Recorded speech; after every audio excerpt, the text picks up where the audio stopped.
आइए हम लोग एक नया सब्जेक्ट की शुरुआत करते हैं जिसका नाम है इंजीनियरिंग ड्राइंग। अभी तक आपने बहुत सारे सब्जेक्ट पढ़े हैं और नाम भी सुना है, लेकिन इंजीनियरिंग ड्राइंग का नाम जो है पहली बार आप सुन रहे हैं या सुने भी होंगे, लेकिन समझ में नहीं आ रहा होगा ये इंजीनियरिंग ड्राइंग है क्या और यह कितने प्रकार का होता है। तो आइए हम लोग सबसे पहले इंजीनियरिंग ड्राइंग का डेफिनीशन समझते हैं। इंजीनियरिंग ड्राइंग का डेफिनीशन और इसका प्रकार आज हम लोग समझेंगे। इसके बाद हम लोग टाइप्स ऑफ लाइन के बारे में भी अध्ययन करेंगे। ठीक है, तो आइए देखते हैं। आपके स्क्रीन पर दिखाई दे रहा होगा जो इंजीनियरिंग ड्राइंग का पहला डेफिनीशन है, वह engineering drawing is the language of engineers है। इसका मतलब होता है इंजीनियरिंग ड्राइंग इंजीनियरों की भाषा है। दूसरा डेफिनीशन है engineering drawing is the graphical language. Engineering drawing रेखाओं की भाषा है।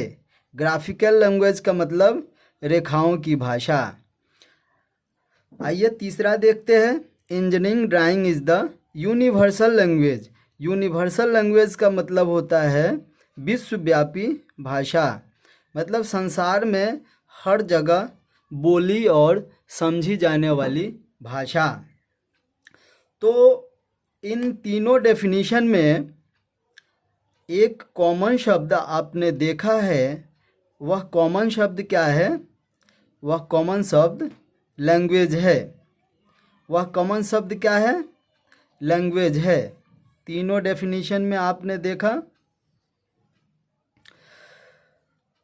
आपने बहुत सारी भाषाओं का अध्ययन किया है, जिसमें हिंदी भाषा हो सकती है, उर्दू भाषा हो सकती है, इंग्लिश भाषा हो सकती है। इन भाषाओं का अपना एक अल्फ़ाबेट होता है और ग्रामर भी होता है। आपने हिंदी का अल्फ़ाबेट जानते हैं, क ख ग घ। इंग्लिश का अल्फ़ाबेट आप लोग जानते हैं, ABCD होता है। उसी तरह से इंजीनियरिंग ड्राइंग का भी अपना एक अल्फ़ाबेट होता है, जिसको टाइप्स ऑफ लाइन कहते हैं। टाइप्स ऑफ लाइन पढ़ने से पहले आइए हम लोग देखते हैं कि इंजीनियरिंग ड्राइंग कितने प्रकार का होता है। आप देखिए यहाँ पे मैंने लिखा है इंजीनियरिंग ड्राइंग 3 प्रकार के होते हैं। सिविल इंजीनियरिंग ड्राइंग, दूसरा मैकेनिकल इंजीनियरिंग ड्राइंग और तीसरा इलेक्ट्रिकल या electronics engineering drawing. Civil engineering drawing किसे कहते हैं? जो घर का नक्शा, बांध, डैम, सड़क, इन सब चीज़ों का नक्शा तैयार करते हैं। इसके अंतर्गत मैकेनिकल इंजीनियरिंग ड्राइंग में हम लोग यंत्र संबंधित ड्राइंग का अध्ययन करते हैं। इलेक्ट्रिकल या इलेक्ट्रॉनिक्स इंजीनियरिंग ड्राइंग में बिजली से रिलेटेड ड्राइंग का अध्ययन करते हैं। अब आइए देखते हैं टाइप्स ऑफ लाइन।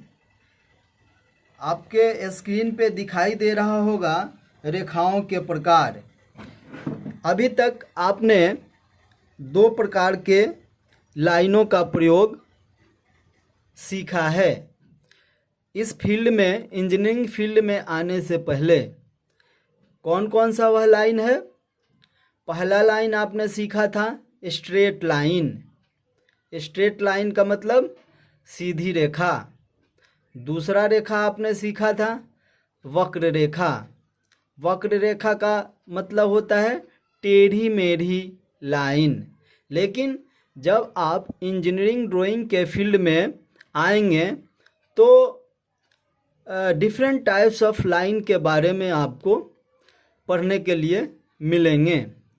जो सबसे पहला इम्पोर्टेंट लाइन है इंजीनियरिंग ड्राइंग बनाने के लिए वह है ऑब्जेक्ट लाइन। यहाँ देखिए, यहाँ मैंने लिखा हुआ है ऑब्जेक्ट लाइन या आउटलाइन। इसको आउटर लाइन भी हम लोग बोलते हैं। जैसा कि इसके नाम से स्पष्ट है, आउटर लाइन, बाह्य रेखा। आप देखिए मैंने इसमें लिखा हुआ है इसका प्रयोग किसी वस्तु या पार्ट्स की बाहरी किनारा को दिखाने के लिए किया जाता है। ये रेखाएं मोटी और लगातार होती हैं। देखिए यहाँ पे यह मोटा लाइन और लगातार लाइन है ना।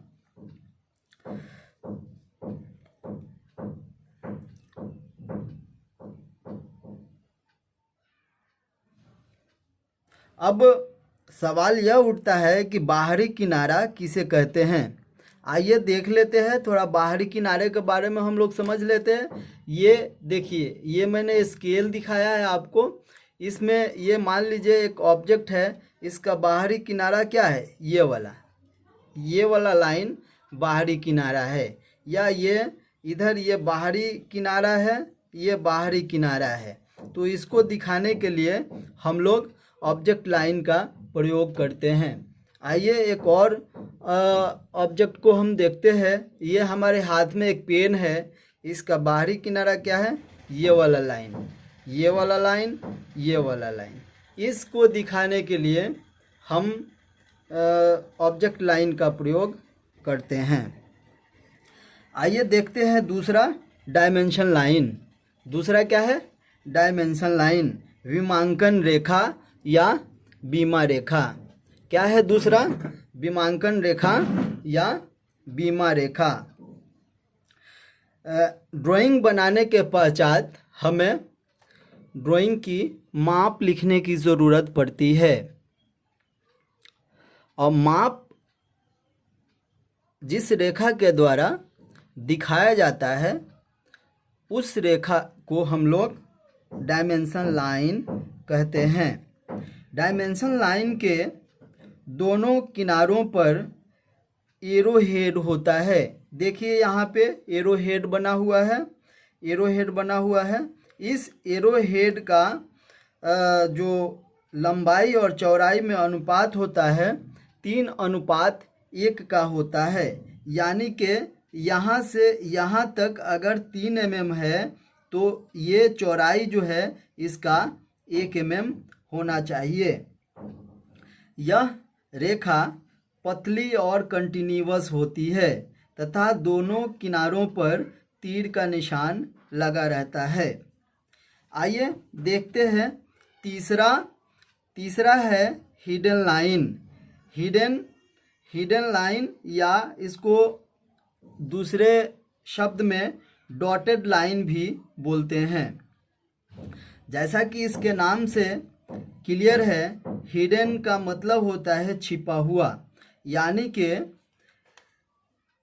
वस्तु के छिपे हुए भाग को दिखाने के लिए जिस रेखा का प्रयोग करते हैं उसको हिडन लाइन कहते हैं। समझ में आया? चलिए आइए हिडन का मतलब समझ लेते हैं। मान लीजिए कि हमारे पास एक ऑब्जेक्ट है। हमारे पास क्या है, एक ऑब्जेक्ट है, ये वाला ऑब्जेक्ट है। इस ऑब्जेक्ट के ऊपर अगर मैं इस पेन को रख रहा हूँ तो ये छुपा हुआ पेन नहीं कहलाएगा। लेकिन जैसे ही इसको मैं नीचे लगा देता हूँ, नीचे चिपका देता हूँ, यह छुप जाएगा। यह कलम क्या होगा, छुप जाएगा। तो ऐसे कंडीशन में हम लोग क्या करेंगे, इसको हिडन लाइन से दिखाएंगे। जैसे इस तरीके से देख लीजिए कैसे दिखाएंगे। ये जो है आपका ये जो ऑब्जेक्ट है, देखिए ये जो ऑब्जेक्ट है, इस ऑब्जेक्ट का अगर हम ये ड्राइंग बना देते हैं ऐसे इस तरीके से, है ना, तो जब इसको पेन को ऊपर रखते हैं तो ये इस तरीके से इसका ड्राइंग बनेगा। मतलब ये क्या होगा, पेन का जो है ऑब्जेक्ट लाइन के रूप में ही आ जाएगा। लेकिन जैसे ही हम इसको इस तरीके से छुपाते हैं, देखिए ये अंदर चला गया, इसके अंदर चिपक गया है नीचे, तब इस कंडीशन में छुपे हुए का मतलब होता है कुछ इस तरीके से। देख लीजिए ये वाला सब डॉटेड लाइन के रूप में, ये जो पेन का लाइन है आउटर लाइन, यह डॉटेड लाइन के रूप में दिखाई देगा। और ये आपका ये चूँकि ऑब्जेक्ट लाइन का कोड है, ऑब्जेक्ट लाइन है, तो ये जैसे का तैसे दिखाई देगा, लेकिन ये इस ऑब्जेक्ट के नीचे छुपा हुआ है, इसीलिए इसको हम लोग डॉटेड लाइन से दिखाएंगे। ओके, चलिए आइए इसके बाद फिर हम देखते हैं सेंटर लाइन। सेंटर लाइन जैसा कि इसके नाम से क्लियर है, मध्यांतर रेखा। इस रेखा का प्रयोग पार्ट्स का मध्य भाग दिखाने के लिए किया जाता है। क्या किया जाता है? पार्ट्स का मध्य भाग। जैसे मान लीजिए कि हमारे पास कोई एक पार्ट्स है, ये हमारे पास ये वाला पार्ट्स है, ये हमारे पास एक पार्ट्स है, इसका मध्य भाग हमको, मध्य भाग ये हुआ, ये वाला मध्य भाग हुआ, तो इसको दिखाने के लिए हम सेंटर लाइन का प्रयोग इस तरीके से करते हैं। ओके, ये सेंटर लाइन का प्रयोग करते हैं। एक और उदाहरण से देख लेते हैं हम लोग। ये मान लीजिए आपके पास एक कोई सिलेंडर है, इस सिलेंडर का हमें मध्य भाग दिखाना है। तो जैसा कि आप जानते हैं मध्य भाग दिखाने के लिए सेंटर लाइन का प्रयोग करते हैं। इस तरीके से ये सेंटर लाइन हम दिखाते हैं। ओके, इस सेंटर लाइन में जो बड़ा डैश होता है, इस सेंटर लाइन में जो बड़ा डैश होता है, उस डैश का लंबाई 15 mm रखा जाता है, और जो छोटा डैश होता है उसका लंबाई 3 mm रखा जाता है। इन बड़े और छोटे डैशों में 1 या 2 mm का गैप रखा जाता है। ओके, आइए इसके बाद हम लोग देखते हैं पांचवा है सेक्शन लाइन। सेक्शन लाइन का प्रयोग कहाँ करते हैं? किसी वस्तु के कटे हुए भाग को दिखाने के लिए सेक्शन लाइन का प्रयोग किया जाता है। अब कटे हुए भाग का क्या मतलब, आइए इसको हम लोग समझते हैं। यहाँ देखिए 2 फिगर हमने यहाँ पे बनाया हुआ है। एक सॉलिड यहाँ पे कोन है, ये देखिए यहाँ पे एक सॉलिड कोन है। सपोज कि हमने यहाँ से इस पार्ट को हटा दिया, काट करके ये ब्लेड लगा करके हमने काट दिया इसको। तो काटने के बाद यह कोन किस तरीके का दिखेगा? कुछ इस तरीके से दिखेगा। देखिए यहाँ पे कुछ इस तरीके से दिखेगा। तो इसको दिखाने के लिए ये वाला जो लाइन हमने यूज़ किया है, यही सेक्शन लाइन है। इस सेक्शन लाइन का प्रयोग हम लोग आधार रेखा से 45 डिग्री के एंगल पे करते हैं। ये जो एंगल बन रहा है ये 45 डिग्री का एंगल बन रहा है। ओके, और बीच में एक सेक्शन लाइन से दूसरे सेक्शन लाइन के जो बीच की दूरी है वह हमें 5 mm के आसपास रखना है। आपने देखा कि सेक्शन लाइन का प्रयोग 45 डिग्री के कोण पे किया जाता है, लेकिन कुछ ऐसे कंडीशंस होते हैं जैसे असेंबली का कंडीशन। इस कंडीशन में हम लोग सेक्शन लाइन का प्रयोग 30 डिग्री और 60 डिग्री पर भी करते हैं। ओके, आइए अगला देखते हैं। छठा नंबर, कटिंग प्लेन लाइन। क्या है? Cutting plane line. Cutting plane line का प्रयोग कहाँ करते हैं? किसी वस्तु को अगर काल्पनिक रूप से काटना है तो इसके लिए हम लोग कटिंग प्लेन लाइन का प्रयोग करते हैं। जैसे ये फिगर देखिए, यहाँ जो हमने एक कोण बनाया है, एक शंकु बनाया है। इस शंकु को हमने एक लाइन से हमने काट दिया है। तो ये काटने का जो तरीका है ये तरीका गलत है। प्रॉपर तरीका क्या है? कुछ इस तरीके से हम काटेंगे शंकु को। देख लीजिए, यहाँ पे देखिए, यहाँ पे ये हमने एक शंकु बनाया है, शंकु बनाया है, शंकु बना दिया। इसको काल्पनिक रूप से हमें काटना है तो ऐसे डायरेक्ट नहीं काटेंगे। काटने का तरीका है ये, दो छोटे डैश, फिर एक लंबा पतला डैश, फिर दो छोटे डैश, फिर एक लंबा पतला डैश, फिर दो छोटे डैश, फिर एक लंबा डैश, फिर जो है दो छोटे डैश, एक लास्ट में दोनों किनारों पर मोटा डैश खींचते हैं। ये वाला लाइन जो है आपका कटिंग प्लेन लाइन कहलाता है।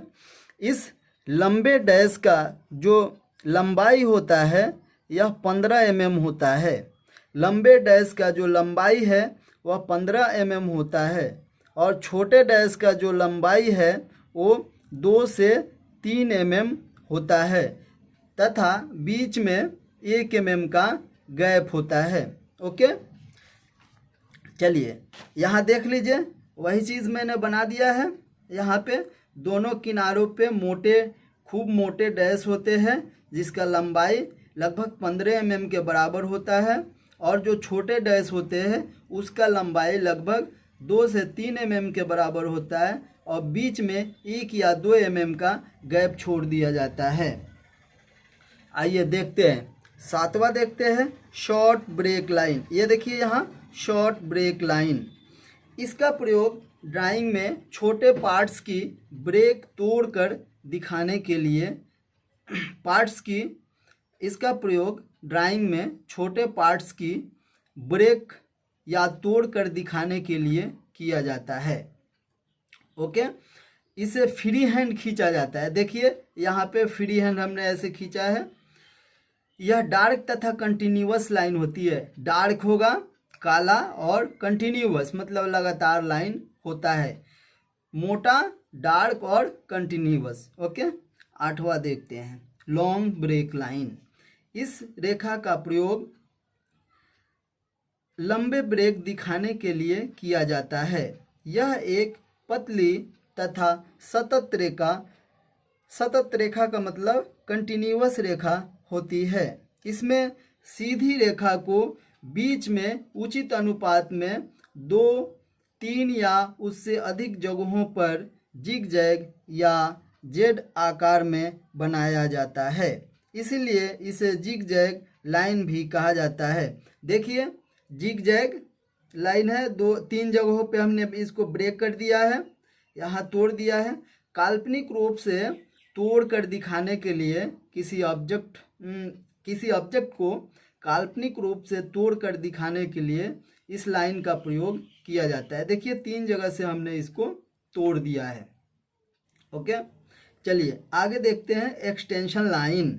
इस लाइन का प्रयोग डायमेंशन लाइन के साथ ही किया जाता है। देखिए ये डायमेंशन लाइन है, ये डायमेंशन लाइन है।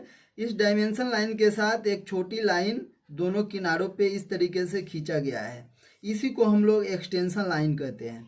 ओके, आइए इसके बाद देखते हैं एडिशनल ट्रीटमेंट लाइन। एक और लाइन होता है जिसको एडिशनल ट्रीटमेंट लाइन कहते हैं। यह मोटी तथा लंबी चेन लाइन होती है जिसका प्रयोग वस्तु पर किए गए इलेक्ट्रोप्लेटिंग तथा क्रोम प्लेटिंग इत्यादि को दिखाने के लिए किया जाता है। मतलब कि ऑब्जेक्ट पे एक इंजीनियरिंग प्रोसेस होता है जिसको इलेक्ट्रो प्लेटिंग या क्रोम प्लेटिंग कहते हैं। ये क्रोम प्लेटिंग किसी दूसरे धातु के स्टील वगैरह पे एक प्लेटिंग चढ़ाई जाती है जिसको क्रोम प्लेटिंग कहा जाता है। ये स्टील की तरह हो जाता है क्रोम प्लेटिंग चढ़ाने के बाद। इस पे ग्राइंडिंग मार देने पे यह स्मूथ सरफेस हो जाता है। इस चीज़ को दिखाने के लिए हम लोग एडिशनल ट्रीटमेंट लाइन का प्रयोग करते हैं। इसको समझ लीजिए किस तरीके से करते हैं। मान लीजिए कि यहाँ पे ये आपका कोई शाफ्ट है, शाफ्ट का ड्राइंग है, ये कोई शाफ्ट है, ठीक है। यहाँ कोई शाफ्ट है, ये आपका कोई शाफ्ट है, ओके। हमको यहाँ पे इस सरफेस पे क्रोम प्लेटिंग चढ़ाना है, तो इसको यहाँ से इस तरीके का हम लोग ऐसे मोटा लाइन से दिखाते हैं और यहाँ पे हम लोग इसका गहराई लिख देते हैं। जैसे 0.5 mm गहरा क्रोम प्लेटिंग चढ़ाना है तो यहाँ पे 0.5 mm डीप लिख देते हैं। क्रोम प्लेटिंग लिख देंगे या इलेक्ट्रो प्लेटिंग लिख देंगे, ठीक है। इससे पता चल जाता है कि सरफेस के ऊपर हमें क्रोम प्लेटिंग करना है या इलेक्ट्रो प्लेटिंग करना है, ओके। तो इस तरीके से हम लोग जो है डिफरेंट टाइप्स ऑफ लाइन के बारे में हम लोगों ने स्टडी किया है। अब हम लोग देखते हैं कि लाइनों को खींचते समय या ड्राइंग बनाते समय कौन कौन सा सावधानी रखना है, उसके बारे में हम लोग अभी अध्ययन करेंगे। आइए देखते हैं। यहाँ मैंने डिटेल लिख दिया है। देखिए, रेखा खींचते समय ध्यान रखने वाली सावधानियाँ। पहला क्या है, सभी ऑब्जेक्ट लाइन एक समान मोटाई की होनी चाहिए। जितना भी ऑब्जेक्ट लाइन आप खींचते हो, एक ड्राइंग में या एक ऑब्जेक्ट का कई सारा आउटर लाइन होता है जिसको ऑब्जेक्ट लाइन बोलते हैं। अब उस ऑब्जेक्ट का जितना भी ऑब्जेक्ट लाइन खींचना है उसका मोटाई एक समान होनी चाहिए। दूसरा देखते हैं, सेंटर लाइन को ड्राइंग के अनुपात में ही खींचनी चाहिए। इसको लंबे डैश से शुरू कर लंबे डैश पर ही ख़त्म करना चाहिए। सेंटर लाइन जैसे अभी मैंने आपको बताया था, आइए फिर देख लेते हैं। ये आपके पास एक सिलेंडर है, देखिए इस सिलेंडर का हमने सेंटर लाइन दिखाया है। यहाँ पे हमने लंबे डैश से शुरुआत किया है और लंबे डैश पे ही इसको ख़त्म किया है। लंबे डैश से शुरुआत किया है और लंबे डैश पे ही ख़त्म किया है।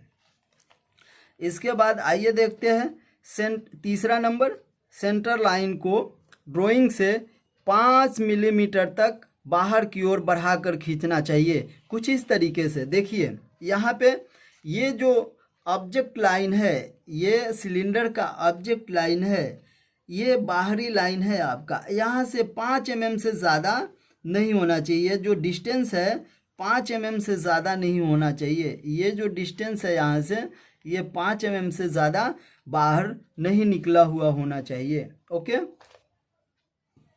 आगे देखते हैं 4 नंबर, डॉटेड या हिडन लाइन को सही अनुपात तथा बराबर डैश द्वारा तैयार कर इनके बीच लगभग 1 या 2 mm का गैप देना चाहिए। डॉटेड या हिडन लाइन मतलब छुपे हुए भाग को जो हम लोग दिखाते हैं उसको 1 या 2 mm का उसमें गैप देना चाहिए।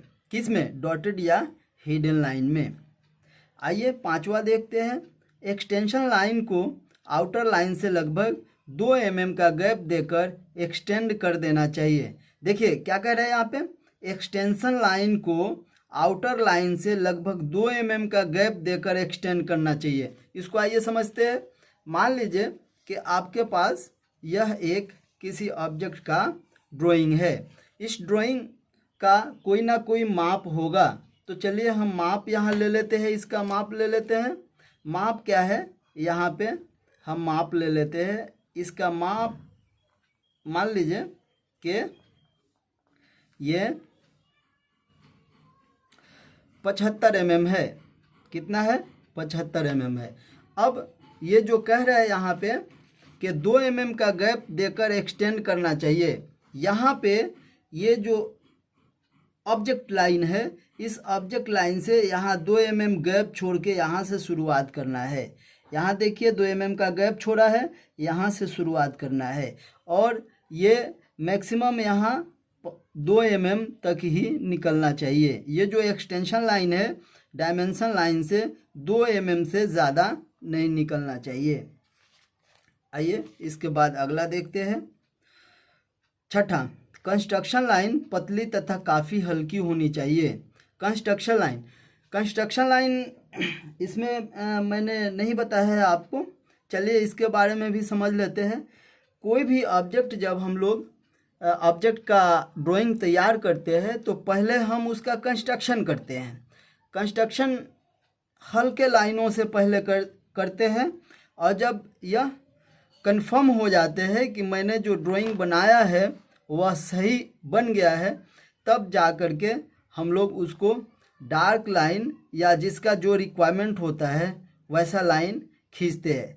तो पहले कंस्ट्रक्शन करने के लिए जो लाइन हम लोग यूज करते हैं उसको कंस्ट्रक्शन लाइन कहते हैं। आगे देखते हैं। यह पतला लाइन होता है। कंस्ट्रक्शन लाइन बिल्कुल बारीक और हल्की होनी चाहिए जो सिर्फ आप ही को दिखाई दे। 7वां, प्रत्येक रेखा को खींचते समय उसकी स्टैंडर्ड थिकनेस को ध्यान में रखकर खींचने चाहिए। समझ में आ रहा है? आपके पास 10 या 11 तरह का लाइन है। इस लाइन का, हर लाइन का अपना अलग थिकनेस होता है। उस थिकनेस के अनुसार ही रेखा को खींचना चाहिए। जैसे ऑब्जेक्ट लाइन अगर आप खींच रहे हैं तो ऑब्जेक्ट लाइन को हमेशा थिक खींचना है, मोटा खींचना है और डार्क खींचना है, कंटिन्यूअस खींचना है। इस ऑब्जेक्ट लाइन का मोटाई जो है, थिकनेस, इसका लगभग 1.2 mm के आसपास होता है। ओके। सभी रेखाओं को हम लोग 3 तरह से बांट करके अध्ययन करते हैं। एक जो है पहला थिक लाइन। इंजीनियरिंग ड्राइंग में पहला जो है थिक लाइन और दूसरा मीडियम लाइन और तीसरा थिन लाइन का प्रयोग, मतलब पतली रेखा का प्रयोग करते हैं। इस तरीके से पूरी इंजीनियरिंग ड्राइंग थिक, थिन और मीडियम लाइन के ऊपर आधारित है। जो लाइन जहाँ पे जैसा ISO मांगता है उसी तरह का लाइन हमें खींचना चाहिए। अगर ऐसा नहीं करते हैं तो ड्राइंग की क्लैरिटी ख़राब हो जाएगा और यह माना जाता है कि आपको इसका इंजीनियरिंग ड्राइंग का अल्फ़ाबेट या ग्रामर सही से पता नहीं है। ओके। इस तरीके से हम लोग टाइप्स ऑफ लाइन को ख़त्म किए। अगला जो चैप्टर हम आपको बताएंगे वह होगा इंजीनियरिंग ड्राइंग इंस्ट्रूमेंट। क्या पढ़ाएंगे? इंजीनियरिंग ड्राइंग इंस्ट्रूमेंट, मतलब कि ड्राइंग बनाते समय या लाइनों को खींचते समय किस किस इंस्ट्रूमेंट का यूज़ हम लोग प्रयोग करेंगे, उसके बारे में अगले क्लास में स्टडी करेंगे। ओके, धन्यवाद। आज का चैप्टर ख़त्म हुआ। फिर अगले क्लास में हम लोग इंजीनियरिंग ड्राइंग इंस्ट्रूमेंट के बारे में स्टडी करेंगे। Okay, thank you.